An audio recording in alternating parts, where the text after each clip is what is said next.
कक्षा 3 की पाठ्यपुस्तक हमारे आसपास का पहला पाठ। डाल डाल पर ताल ताल पर।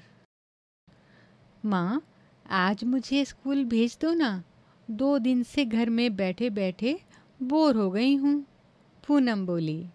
माँ ने जवाब दिया, तुम्हें अभी बुखार है, बाहर जाकर चारपाई पर लेट जाओ। चारपाई पर लेटे लेटे पूनम को नींद आ गई। अचानक उसके चेहरे पर कुछ गिरा। वो हड़बड़ा कर उठी। उसने अपने गाल पर हाथ लगाया। उफ, ये किसकी शरारत है? कबूतर की या कौवे की? कौवे की ही लगती है।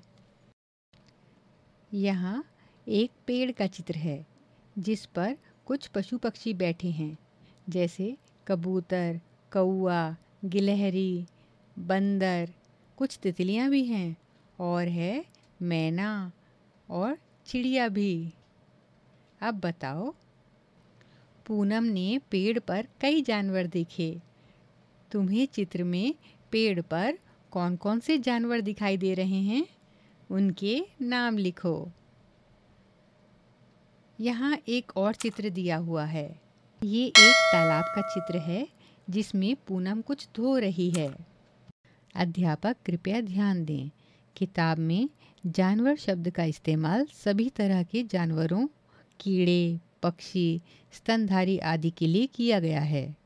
इस उम्र में बच्चे कीड़े मकोड़े या सांप और छिपकली का अधिक बारीकी से वर्गीकरण नहीं कर सकते। आप भी पता करें कि बच्चे जानवर शब्द से क्या समझते हैं। बच्चों को विभिन्न जानवरों की जानकारी इकट्ठा करने के लिए प्रेरित करें। हाँ तो बच्चों, चित्र में बकरी, भैंसें और कछुआ तो दिखाई दे ही रहा है, साथ में हैं 2 मेंढक और कुछ पक्षी भी, जैसे हंस और कौवा। अब बताओ, पूनम ने पेड़ पर कई जानवर देखे। तुम्हें चित्र में पेड़ पर कौन कौन से जानवर दिखाई दे रहे हैं? उनके नाम लिखो। तालाब पर दिखे जानवरों का अभिनय करके दिखाओ। कौन सा जानवर क्या हरकत करता होगा? जानवरों की अलग अलग आवाज़ें भी निकालो। जानवरों के चलने का ढंग अलग अलग होता है। कुछ चलते हैं तो कुछ रेंगते हैं, कुछ उड़ते हैं तो कुछ तैरते हैं। इसके लिए कुछ पैरों की मदद लेते हैं तो कुछ पंखों की, कुछ तो पूंछ का सहारा भी लेते हैं। तुमने भी बहुत सारे जानवर देखे होंगे।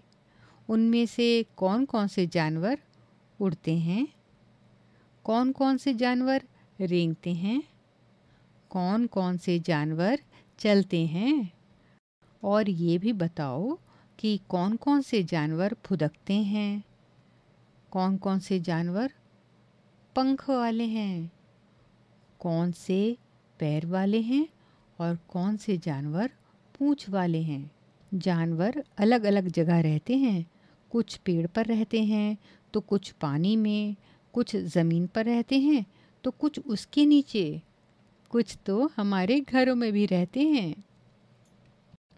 यहाँ कुछ जानवरों के चित्र दिए गए हैं, जैसे घोड़ा, कुत्ता, मुर्गा, मकौड़ा, चील, बिल्ली, मेंढक, छिपकली, गिलहरी, टिड्डा, हाथी, मछली और बतख। इन चित्रों को देखो। इनमें से जो जानवर तुम्हारे घर में नहीं रहते, उनमें रंग भरो। यहाँ कुछ जानवरों के अधूरे चित्र हैं, उन्हें पूरा करो और उनके नीचे उनके नाम लिखो। और अब पहेली, बताओ मैं कौन हूँ? छत पर बैठकर केला खाऊं, इधर उधर मैं कूद लगाऊं। दूसरी पहेली है, दीवारों पर जाल बनाऊं, जिसमें कीड़ों को फंसाऊं। तीसरी पहेली है, जाग जाग कर रात बिताऊं, दिन निकले तो मैं सो जाऊं। चौथी पहेली है, टर टर टर की रट लगाऊं, फुदक फुदक पानी में जाऊं।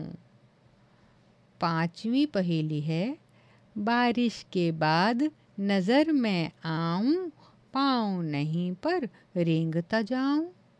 छठी पहेली है, धीमी चाल से चलता जाऊं, दौड़ में फिर भी जीत में पाऊं। बच्चों, किसी पेड़ के नीचे कुछ देर बैठो, ध्यान से देखो पेड़ पर और उसके आसपास कौन कौन से जानवर हैं। डालियों पर कौन कौन से जानवर हैं, पत्तों पर कौन कौन से जानवर हैं, तने पर कौन कौन से जानवर हैं, ज़मीन पर कौन कौन से जानवर हैं, पेड़ के आसपास कौन कौन से जानवर हैं। अब इन जानवरों को एक क्रम में लिखो, छोटे से बड़े तक। इसी के साथ साथ कक्षा 3 की पाठ्य पुस्तक हमारे आसपास का पहला पाठ यहाँ समाप्त हुआ।